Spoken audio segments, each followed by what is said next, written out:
Hi parents. ఈరోజు parents care మీదే. మనం అందరికంటే స్ట్రాంగ్ ఉండాలి, వేరే పేరెంట్స్ కంటే స్ట్రాంగ్ ఉండాలి. వీళ్ళని రోజంతా పట్టుకోవాలి కాబట్టి ప్లీజ్ డిప్రెస్ అవ్వకండి, అది మైండ్కి ఎక్కించుకోకండి. Accept the situation, take your own time to cry out, but come out of it with strong determination అండి.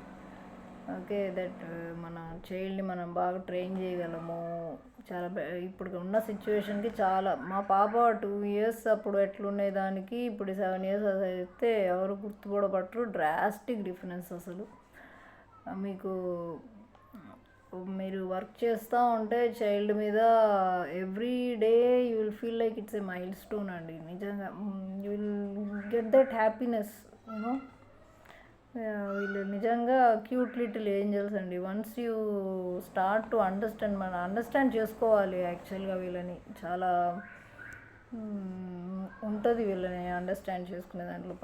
వాళ్ళు ఏమి ప్రతిదీ ఊరికే బిహేవియర్స్, స్టిమ్మింగ్ అన్నీ ఊరికే ఏం చేయరు తెలుసా. వాళ్ళు బోర్ కొడితేనే చేస్తారు. ఒకటి నా ఎక్స్పీరియన్స్ ఏంటంటే, వాళ్ళకి బోర్ కొట్టకూడదు, వాళ్ళకి ఎప్పుడు ఏదో ఒకటి ఎంగేజ్ చేయాలి, మెయిన్ అది. ఇంకా కొద్దిగా కొన్నిసార్లు ఆకలేసినా వాళ్ళకి అది ఆకలికి దాహానికి తేడా తెలీదు. ఇంకా లోపల వాళ్ళకి ఏమన్నా కొద్దిగా ప్రాబ్లం ఉన్నా వాళ్ళు కొద్దిగా ఇరిటేట్ అవుతారు కొద్దిగా.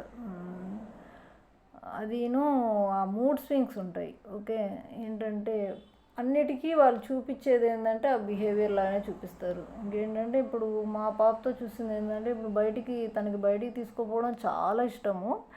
ఇప్పుడు బయటికి పోయి తీసుకొని వచ్చిన తర్వాత హ్యాపీ హైలో ఉంటుంది అనమాట.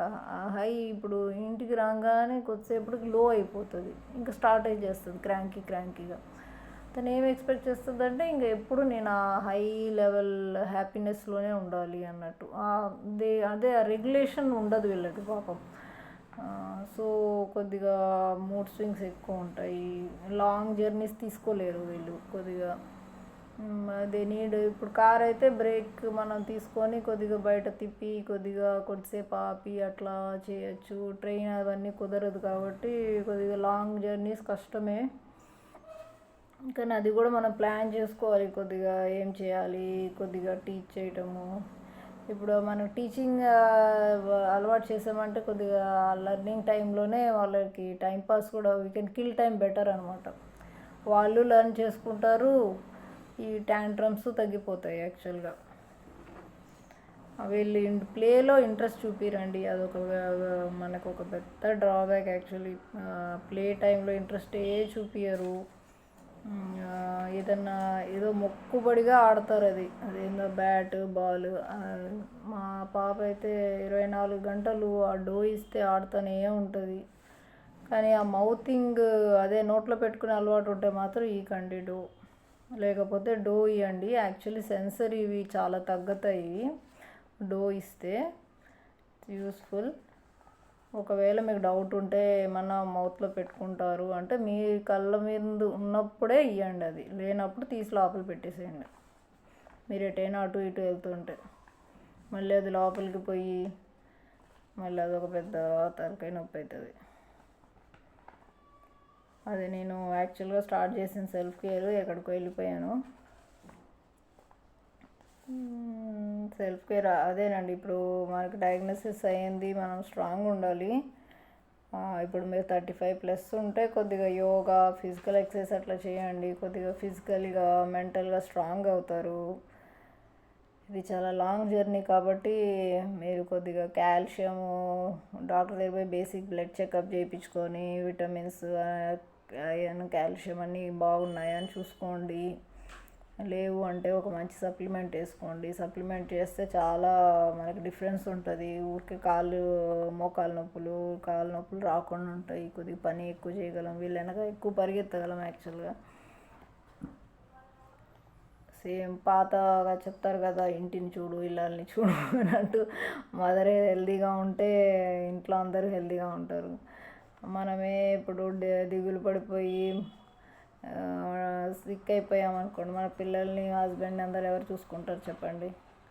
సో ఫైనల్గా స్ట్రాంగ్గా ఉండండి. ఇదే పెద్ద భయంకరమైన రోగంలాగా తీసుకోకండి. ఇది జస్ట్ వాళ్ళు కొద్దిగా డిఫరెంట్గా బిహేవ్ చేస్తారు అంతే. సొసైటీలో వీళ్ళని కొద్దిగా ఆడ్గా ట్రీట్ చేస్తారు అంతే. అంత అది ఆ పాయింట్ మీరు అర్థం చేసుకున్నారంటే ఏం కాదు.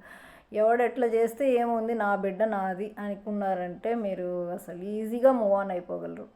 అదైనా చుట్టాలైనా ఎవరైనా ఎవడైనా ఏమన్నా అనుకోండి, నేనైతే అందరికి చెప్పేశాను ఇది ఇదే అని. వాళ్ళు నా వెనక ఏమన్నా మాట్లాడుకోనండి, ముందు అయితే ఏం మాట్లాడరు, ఏదో కన్సర్న్ చూపించినట్టే ఉంటారు యాక్చువల్గా. అది ఫైనలీ ఏంటంటే ఆ మెంటల్ ఇల్నెస్ కానీ తెచ్చుకున్నారంటే ఏదన్నా ప్రాబ్లం, యాంగ్జైటీ కానీ ఏదైనా డిప్రెషన్ కానీ అది పోయేదానికి చాలా కష్టం అండి. ఏదో జలుబు జ్వరంలా కాదు, ఒక్కసారి అలాంటివి ఏమన్నా అంటుకున్నాయంటే ఇంక అంతే, పోయేది ఛాన్స్ ఉండదు అన్నమాట. సో అలాంటి వాటిల్లో పడకండి.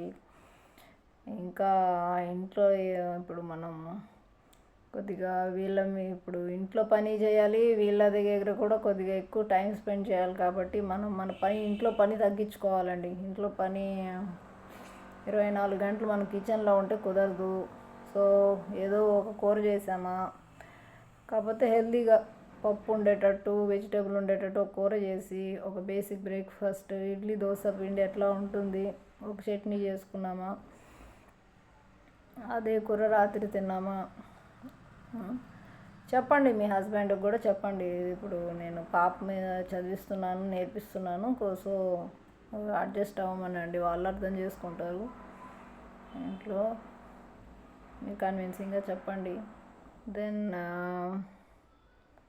మీరు కానీ ఎక్కువ టైర్డ్ అయిపోయారంటే కిచెన్లో ఏమంటే మీకు పేషెన్స్ తగ్గిపోతుంది, కోపం వస్తుంది, ఇరిటేట్ అవుతారు. తర్వాత వీళ్ళు మామూలుగానే మనం టక్కని కూర్చొని చదవమంటే చదివే రకాలు కాదు, నేర్చుకునే రకాలు కాదు. సో ఇంకా వాళ్ళని కొడతాము, వాళ్ళ కాన్సన్ట్రేషన్ ఉండదు, అదంతా అయిపోతుంది, వేస్ట్ అయిపోతుంది.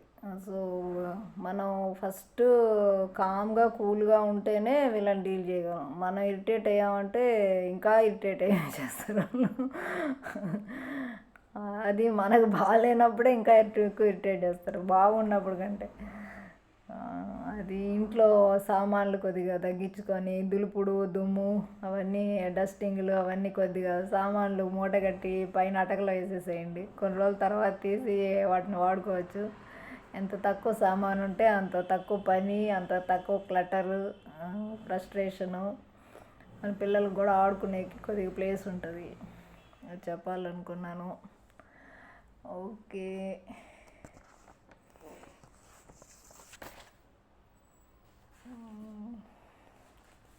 అన్నీ చెప్పేసినట్టున్నానండి ఈరోజు అనుకున్నవి.